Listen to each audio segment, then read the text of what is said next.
Hello and welcome back for day 351. Today we will be reading from the Apocryphal book of 1 Maccabees, chapters 1 and 2, the Apocryphal book of Ecclesiasticus, chapter 37, and Revelation, chapter 8. The Apocryphal book of 1 Maccabees, chapter 1. And it happened, after that Alexander son of Philip, the Macedonian, who came out of the land of Chittim, had smitten Darius, king of the Persians and Medes, that he reigned in his stead, the first over Greece, and made many wars, and won many strongholds, and slew the kings of the earth, and went through to the ends of the earth, and took spoils of many nations, insomuch that the earth was quiet before him, whereupon he was exalted, and his heart was lifted up, and he gathered a mighty strong host, and ruled over countries, and nations, and kings, who became tributaries unto him. And after these things he fell sick, and perceived that he should die. Wherefore he called his servants, such as were honorable, and had been brought up with him from his youth, and parted his kingdom among them, while he was yet alive. So Alexander reigned 12 years, and then died. And his servants bare rule every one in his place. And after his death they all put crowns upon themselves. So did their sons after them many years. And evils were multiplied in the earth. And there came out of them a wicked root, Antiochus, surnamed Epiphanes, son of Antiochus the king, who had been an hostage at Rome. And he reigned in the 137th year of the kingdom of the Greeks. In those days went there out of Israel wicked men, who persuaded many, saying, Let us go and make a covenant with the heathen that are round about us, for since we departed from them, we have had much sorrow. So this device pleased them well. Then certain of the people were so forward herein, that they went to the king, who gave them license to do after the ordinances of the heathen. Whereupon they built a place of exercise at Jerusalem, according to the customs of the heathen, and made themselves uncircumcised, and forsook the holy covenant, and joined themselves to the heathen, and were sold to do mischief. Now when the kingdom was established before Antiochus, he thought to reign over Egypt, that he might have the dominion of 2 realms. Wherefore he entered into Egypt with a great multitude, with chariots, and elephants, and horsemen, and a great navy, and made war against Ptolemy, king of Egypt. But Ptolemy was afraid of him, and fled, and many were wounded to death. Thus they got the strong cities in the land of Egypt, and he took the spoils thereof.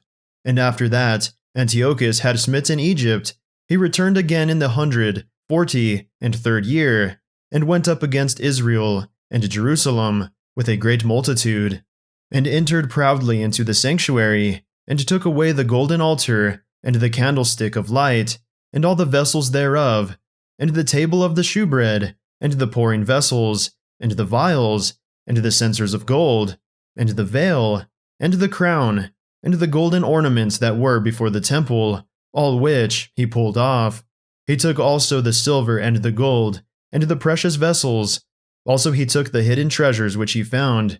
And when he had taken all away, he went into his own land, having made a great massacre, and spoken very proudly.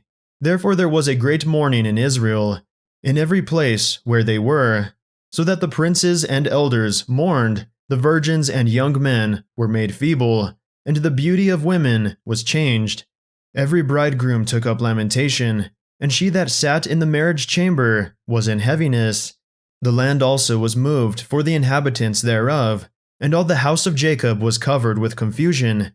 And after 2 years fully expired, the king sent his chief collector of tribute unto the cities of Judah, who came unto Jerusalem with a great multitude, and spake peaceable words unto them. But all was deceit, for when they had given him credence, he fell suddenly upon the city, and smote it very sore, and destroyed much people of Israel. And when he had taken the spoils of the city, he set it on fire, and pulled down the houses and walls thereof on every side. But the women and children took they captive, and possessed the cattle. Then builded they the city of David with a great and strong wall, and with mighty towers, and made it a stronghold for them. And they put therein a sinful nation, wicked men, and fortified themselves therein. They stored it also with armor and victuals, and when they had gathered together the spoils of Jerusalem, they laid them up there, and so they became a sore snare. For it was a place to lie in wait against the sanctuary, and an evil adversary to Israel. Thus they shed innocent blood on every side of the sanctuary, and defiled it, insomuch that the inhabitants of Jerusalem fled because of them. Whereupon the city was made an habitation of strangers, and became strange to those that were born in her, and her own children left her. Her sanctuary was laid waste like a wilderness. Her feasts were turned into mourning, her Sabbaths into reproach, her honor into contempt. As had been her glory, so was her dishonor increased, and her excellency was turned into mourning. Moreover, King Antiochus wrote to his whole kingdom that all should be one people, and every one should leave his laws. So all the heathen agreed, according to the commandments of the king. Yea, many also of the Israelites consented to his religion, and sacrificed unto idols, and profaned the Sabbath. For the king had sent letters by messengers unto Jerusalem and the cities of Judah, that they should follow the strange laws of the land, and forbid burnt offerings, and sacrifice, and drink offerings in the temple, and that they should profane the Sabbaths and festival days, and pollute the sanctuary and holy people, set up altars and groves, and chapels of idols, and sacrifice swine's flesh, and unclean beasts, that they should also leave their children uncircumcised, and make their souls abominable with all manner of uncleanness and profanation, to the end that they might forget the law, and change all the ordinances. And whosoever would not do according to the commandment of the king, he said, he should die. In the selfsame manner wrote he to his whole kingdom, and appointed overseers of all the people, commanding the cities of Judah to sacrifice city by city. Then many of the people were gathered unto them, to wit, every one that forsook the law, and so they committed evils in the land, and drove the Israelites into secret places, even wheresoever they could flee for succor. Now the 15th day of the month of Kislev, in the 145th year, they set up the abomination of desolation upon the altar, and builded idol altars throughout the cities of Judah on every side, and burnt incense at the doors of their houses and in the streets. And when they had rent in pieces the books of the law, which they found, they burnt them with fire. And whosoever was found with any the book of the testament, or if any committed to the law, the king's commandment was that they should put him to death. Thus did they by their authority unto the Israelites every month, to as many as were found in the cities. Now the 25th day of the month they did sacrifice upon the idol altar, which was upon the altar of God, at which time according to the commandment they put to death certain women that had caused their children to be circumcised. And they hanged the infants about their necks, and rifled their houses, and slew them that had circumcised them. Howbeit many in Israel were fully resolved and confirmed in themselves not to eat any unclean thing.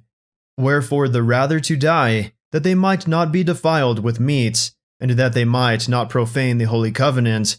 So then they died, and there was very great wrath upon Israel. 1 Maccabees chapter 2. In those days arose Mattathias, the son of John, the son of Simeon, a priest of the sons of Joarib, from Jerusalem, and dwelt in Modin. And he had 5 sons, Johanan, called Cadiz, Simon, called Thasi, Judas, who was called Maccabeus, Eleazar, called Avaran, and Jonathan, whose surname was Pappus.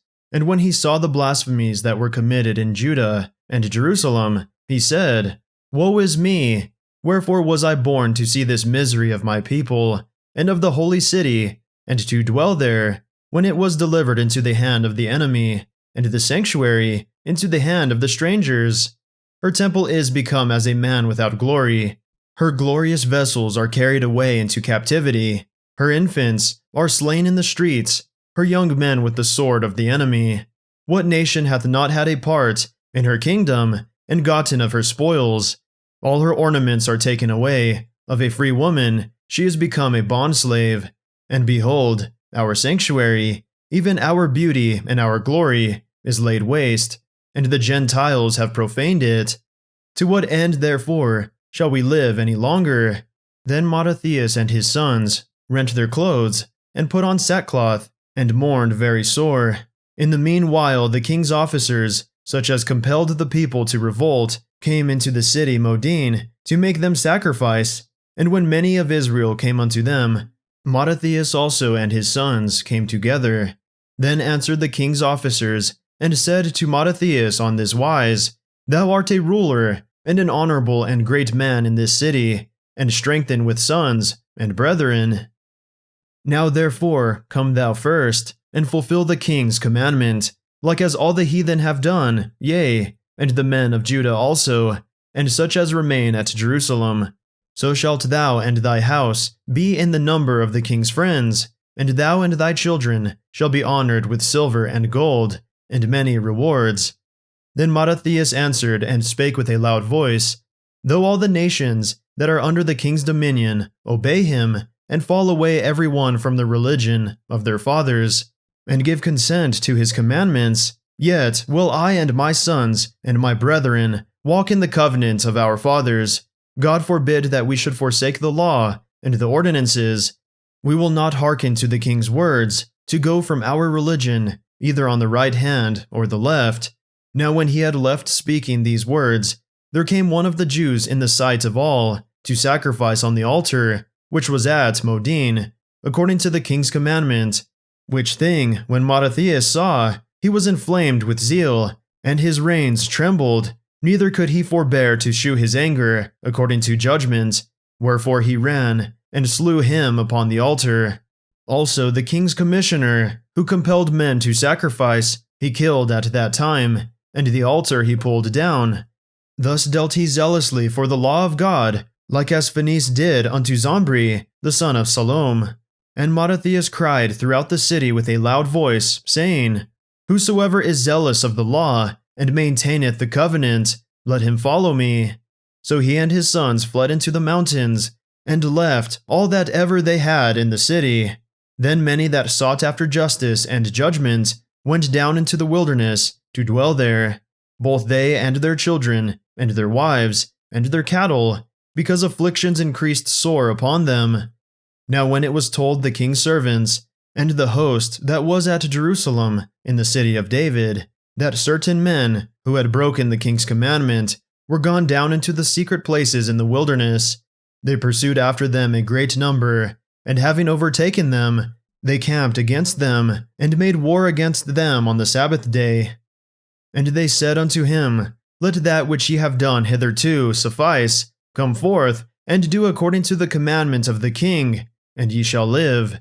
But they said, "We will not come forth, neither will we do the king's commandment, to profane the Sabbath day." So then they gave them the battle with all speed. Howbeit they answered them not, neither cast they a stone at them, nor stopped the places where they lay hid, but said, "Let us die all in our innocency. Heaven and earth will testify for us, that ye put us to death wrongfully." So they rose up against them in battle on the Sabbath, and they slew them, with their wives and children, and their cattle, to the number of 1,000 people. Now when Mattathias and his friends understood hereof, they mourned for them right sore. And one of them said to another, "If we all do as our brethren have done, and fight not for our lives and laws against the heathen, they will now quickly root us out of the earth." At that time therefore they decreed, saying, "Whosoever shall come to make battle with us on the Sabbath day, we will fight against him, neither will we die all, as our brethren that were murdered in the secret places." Then came there unto him a company of Assyrians, who were mighty men of Israel, even all such as were voluntarily devoted unto the law. Also all they that fled for persecution joined themselves unto them, and were a stay unto them. So they joined their forces, and smote sinful men in their anger, and wicked men in their wrath. But the rest fled to the heathen for succor. Then Mattathias and his friends went round about, and pulled down the altars, and what children soever they found within the coast of Israel uncircumcised, those they circumcised valiantly. They pursued also after the proud men, and the work prospered in their hand. So they recovered the law out of the hand of the Gentiles, and out of the hand of kings. Neither suffered they the sinner to triumph. Now when the time drew near that Mattathias should die, he said unto his sons, Now hath pride and rebuke gotten strength, and the time of destruction, and the wrath of indignation.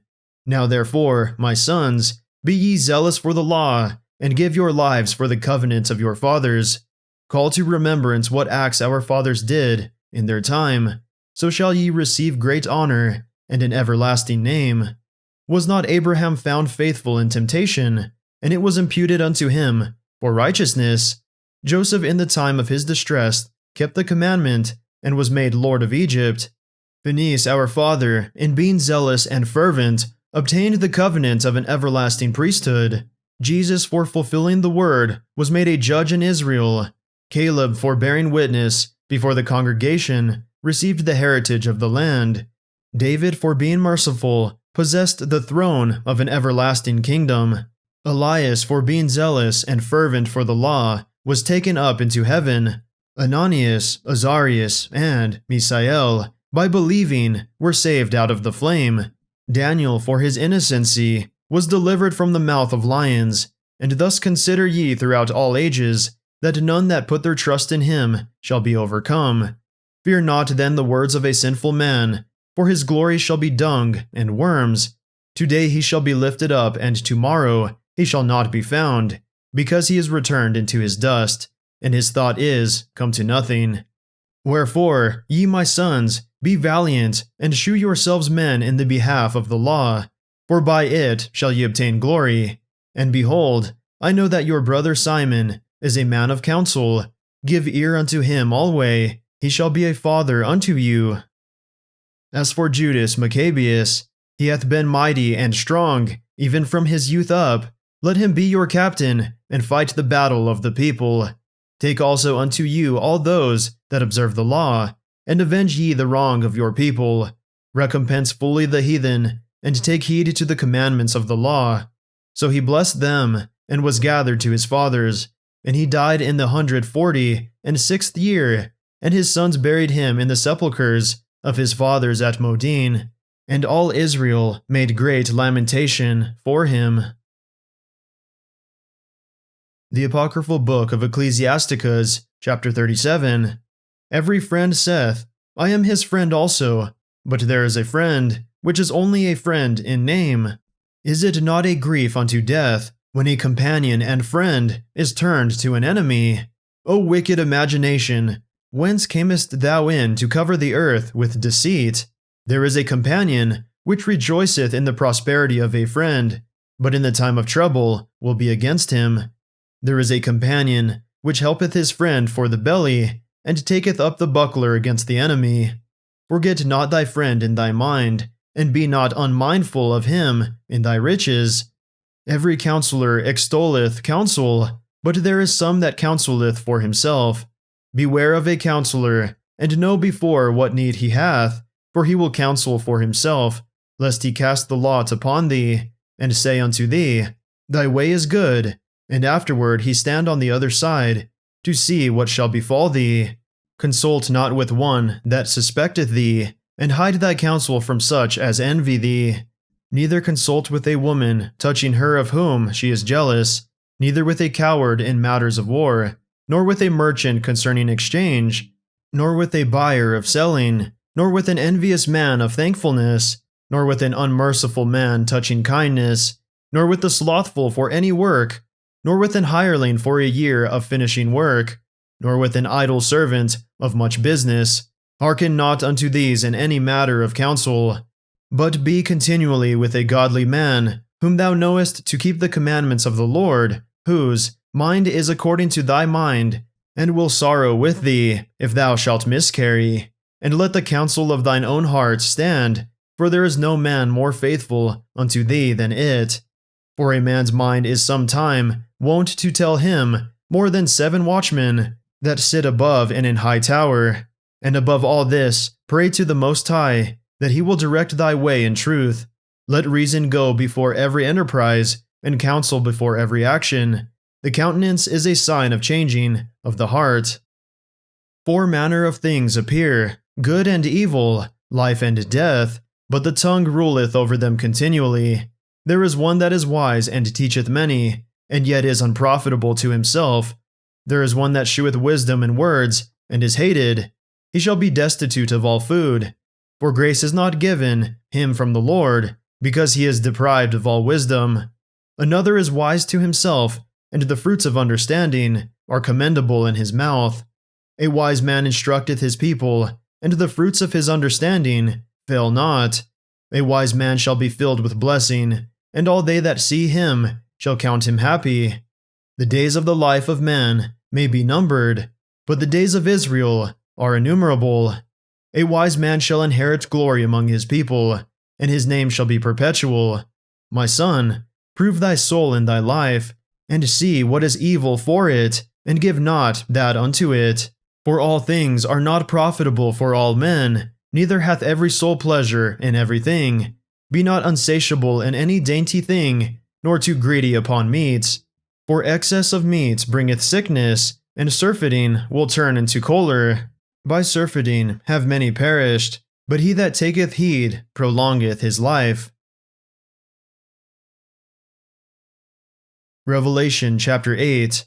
And when he had opened the 7th seal, there was silence in heaven, about the space of half an hour. And I saw the 7 angels which stood before God, and to them were given 7 trumpets. And another angel came and stood at the altar, having a golden censer, and there was given unto him much incense, that he should offer it with the prayers of all saints upon the golden altar which was before the throne. And the smoke of the incense, which came with the prayers of the saints, ascended up before God out of the angel's hand. And the angel took the censer, and filled it with fire of the altar, and cast it into the earth. And there were voices, and thunderings, and lightnings, and an earthquake. And the 7 angels which had the 7 trumpets prepared themselves to sound. The first angel sounded, and there followed hail and fire, mingled with blood, and they were cast upon the earth. And the 3rd part of trees was burnt up, and all green grass was burnt up. And the 2nd angel sounded, and as it were a great mountain burning with fire was cast into the sea. And the 3rd part of the sea became blood, and the 3rd part of the creatures which were in the sea, and had life, died, and the 3rd part of the ships were destroyed. And the 3rd angel sounded, and there fell a great star from heaven, burning as it were a lamp, and it fell upon the 3rd part of the rivers, and upon the fountains of waters. And the name of the star is called Wormwood. And the 3rd part of the waters became wormwood, and many men died of the waters, because they were made bitter. And the 4th angel sounded, and the 3rd part of the sun was smitten, and the 3rd part of the moon, and the 3rd part of the stars, so as the 3rd part of them was darkened, and the day shone not for a 3rd part of it, and the night likewise.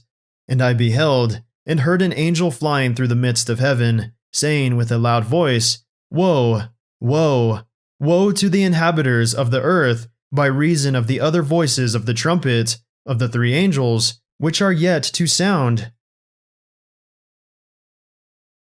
That concludes our reading for the day. May the Lord bless everyone listening with strength, health, and courage, today and always.